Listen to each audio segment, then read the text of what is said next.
Catus Maximus here. Excuse me. Got a 6-piece set of Craftsman Dimple Spade bits. So these are Chinese made. I did a little bit of research. I just found these, just in their little holder. Kind of like the metal holder, to tell you the truth.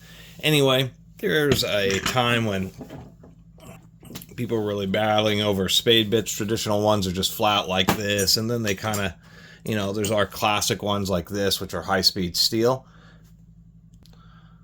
And they're super long lasting, but they're really hard to find and expensive, and were just considered, the sales weren't worth it.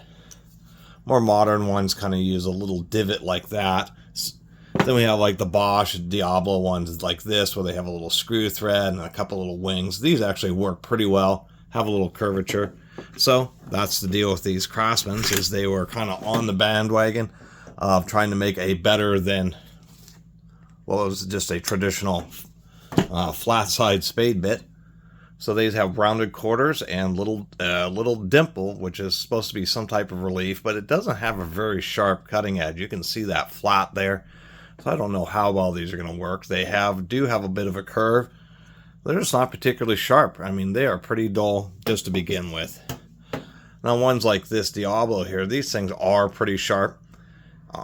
In my experience, they kind of wear out a little bit quickly, but nonetheless, when they are sharp, they do cut fast, and they do leave a nice hole because they kind of pre-drill, and then they have this little step over here, which kind of cleans up the hole and makes it a little bit nicer. The screw tip, just to kind of help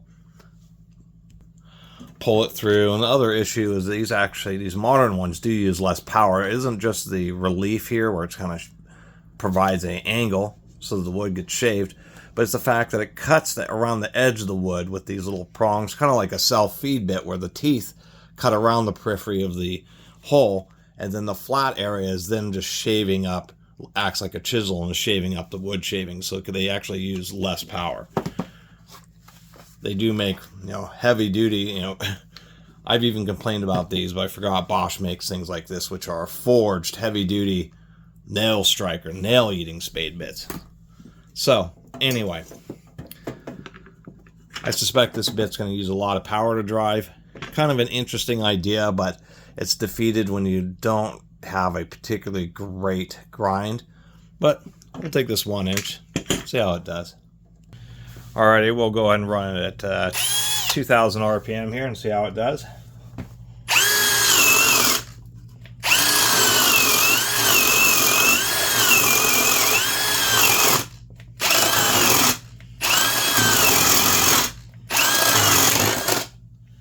Well, blew out the edge of the board there. I mean, I think it did okay. Doesn't really seem much different than the other one. Let me try this again with maybe a bit more consistent of it. I'll just use this old Porter cable drill.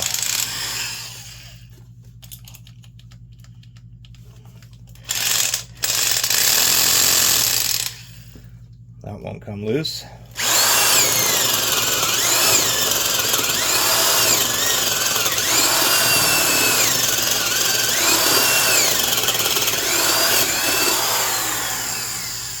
I won't give that cordless drill quite as much grief.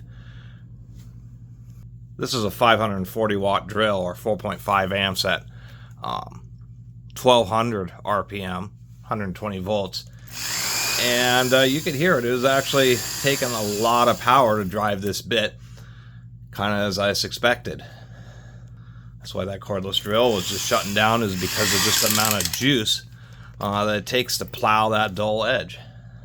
What a shame. You can see how it's actually pulling and tearing the threads, or tearing the fibers in the wood. It's just making the tools work really hard, and also getting really hot compared to just that bog standard one that I typically use. So, needless to say, these are literally hot garbage because they overheat so fast. Or so unfortunate. Maybe the dimple might have made some difference if they actually had a sharp edge around it, but then, of course, if they did make it too sharp, I mean, they kind of have a relief angle here, but it's irrelevant. I mean, a sharp bit cuts easier and will always make a nicer hole. And the other issue is that the dimple is at just the corner. It's not on the smallest one.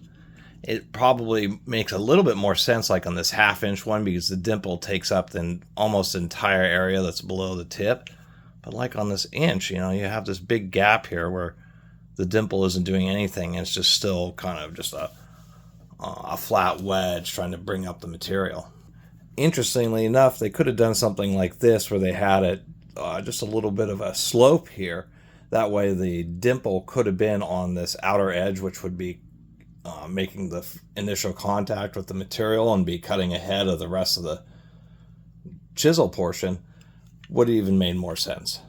Anyway, I have run into these before, so once I saw another set come up, it gave me an opportunity to try them out, and to tell you the truth, they're hot garbage.